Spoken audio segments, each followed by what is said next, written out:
자, 매도인의 경우에는 이 소유자 확인을 잘못하게 되면 큰 문제가 생기게 되잖아요.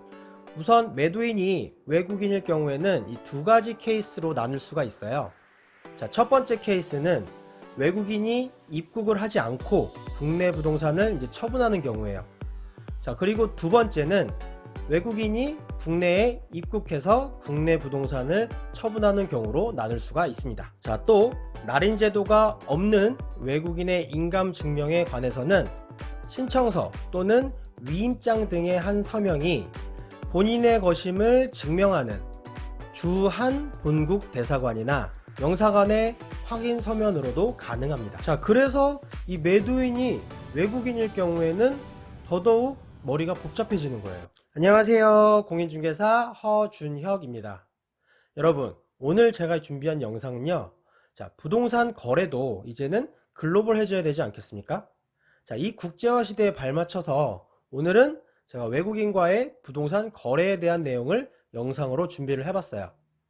자, 우리나라에도 외국인들이 이 부동산을 소유하고 있는 경우가 많기 때문에, 자, 매매 거래를 하다 보면 간혹 이 소유주가 외국인으로 되어 있을 때가 있어요.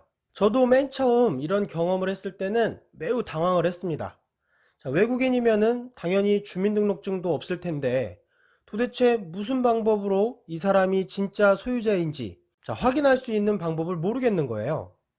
차라리 외국인이 매수인으로 나왔다면, 자, 머리가 그렇게나 복잡하진 않았겠죠. 자, 왜냐면 매수인은, 자, 매수 대금만 매도인한테 잘 넘겨주면 큰 사고가 날 일이 별로 없어요. 자, 그래서 외국인이 매수인으로 왔을 때는 사실 별 문제가 안 되는데, 자, 매도인의 경우에는 이 소유자 확인을 잘못하게 되면 큰 문제가 생기게 되잖아요. 자, 그래서 이 매도인이 외국인일 경우에는 더더욱 머리가 복잡해지는 거예요. 자, 그래서 참 꼼꼼하게도 알아보고 매매 계약을 무사히 진행했던 기억이 있습니다. 자, 오늘 내용은 부동산 투자를 하시는 매수인은 물론이고 공인중개사 업무를 하고 계신 개업 공인중개사 분들께서도 반드시 알아두시면은 한 번쯤은, 자, 이렇게 외국인과 거래를 할 때가 생기게 되거든요. 자, 그때 꼭 활용하실 수 있는 내용이라고 생각을 해요.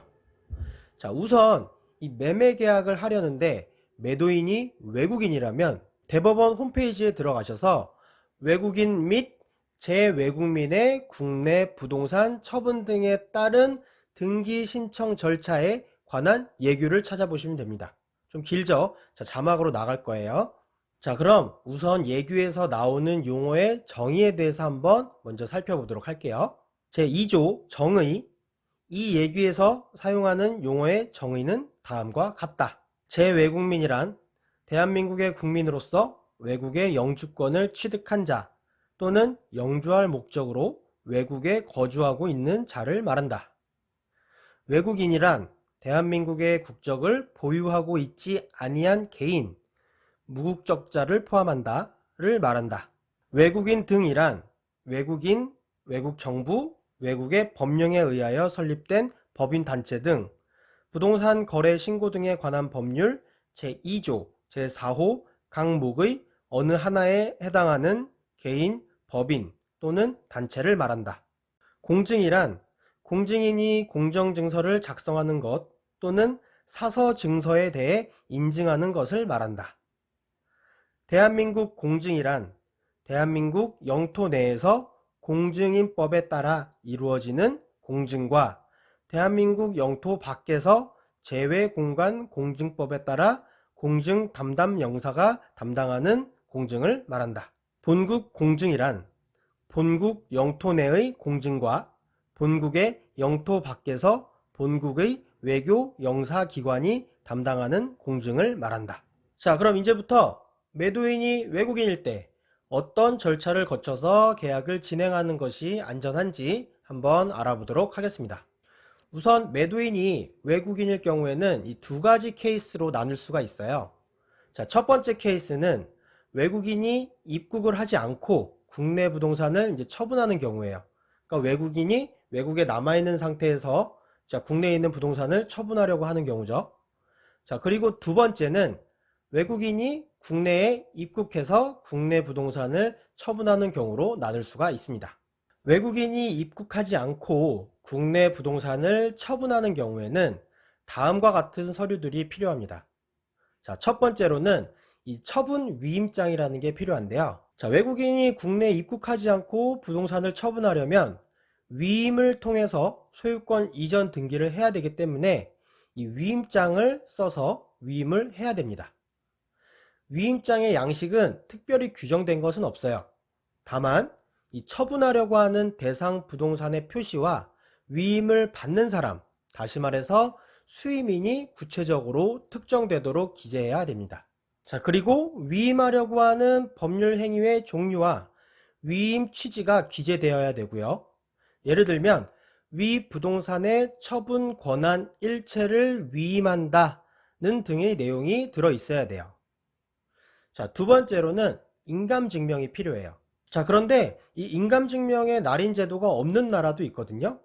자, 인감증명의 날인 제도가 없는 나라의 외국인은 자, 그 위임장에다가 한 서명이 본인이 직접 작성한 것이다 라는 취지의 본국 관공서의 증명이나 이에 대한 공증이 있어야 돼요. 자, 하지만 인감증명의 날인 제도가 있는 나라도 있죠. 자, 이 인감증명의 날인 제도가 있는 나라의 외국인은 즉 이제 일본과 대만의 경우가 여기에 포함이 될 거예요.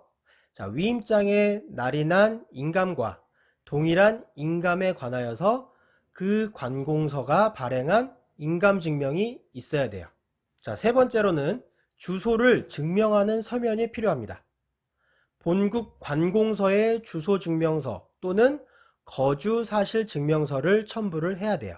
자, 그런데 만약에 본국에 이 주소증명서 또는 거주사실증명서를 발급하는 기관이 없는 경우에는 이 주소를 공증한 서면을 첨부를 해야 됩니다.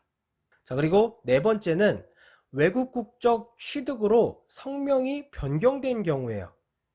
자, 그러니까 등기부등본상의 성명이 변경 전의 성명이고 그리고 그 이후에 외국 국적을 취득함으로써 그 성명이 바뀌게 된 경우인 거예요.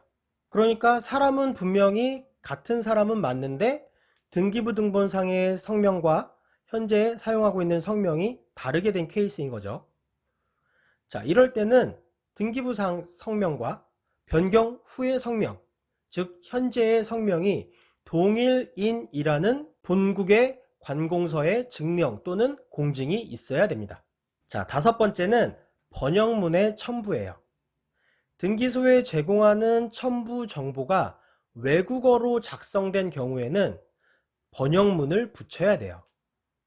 자, 번역문에는 번역인이 원문과 다름이 없다는 뜻과 번역인의 성명 및 주소를 기재를 하고 날인 또는 서명하여야 하며 번역인의 신분증도 제출을 해야 됩니다.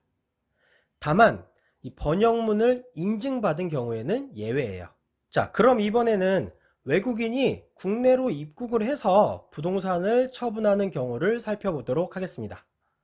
첨부 서면은 기본적으로 앞의 내용과 같아요. 다만 차이점은 주소 증명은 외국인 등록 사실 증명 또는 국내 거소 신고를 한 외국 국적 동포의 경우에는 국내 거소 신고 사실 증명으로도 가능합니다.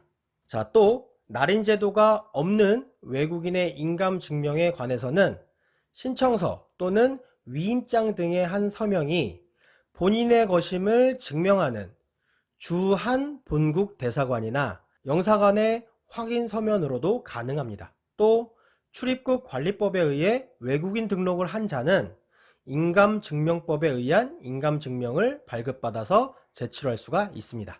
자, 오늘은 이렇게 만약에 부동산 거래를 하려고 하는데 매도인이 외국인으로 되어 있을 경우 어떠한 절차가 필요한지 또 서류는 어떤 것이 필요한지 한번 알아보았는데요. 자, 아직까지 외국인과 직접 거래를 해보지 않은 공인중개사 분들도 계실 수는 있어요. 자, 하지만 점점 우리나라에 들어오는 외국인들이 많아지고 있죠. 자, 그러다 보면 한두 번쯤은 이 외국인들과 거래를 해야 될 때가 생기게 되거든요. 자, 이때를 대비해서 그때 닥쳐서 당황하지 마시고, 자, 그때를 대비해서 우리가 미리 이런 내용들을 숙지해 놓는다면 막상 일이 닥쳤을 때 당황하지 않고 계약서를 멋지게 쓸 수가 있겠죠. 자, 오늘 영상은 여기까지고요. 저는 다음 영상에서 또 찾아뵙도록 하겠습니다. 구독하기, 좋아요 부탁드릴게요. 감사합니다.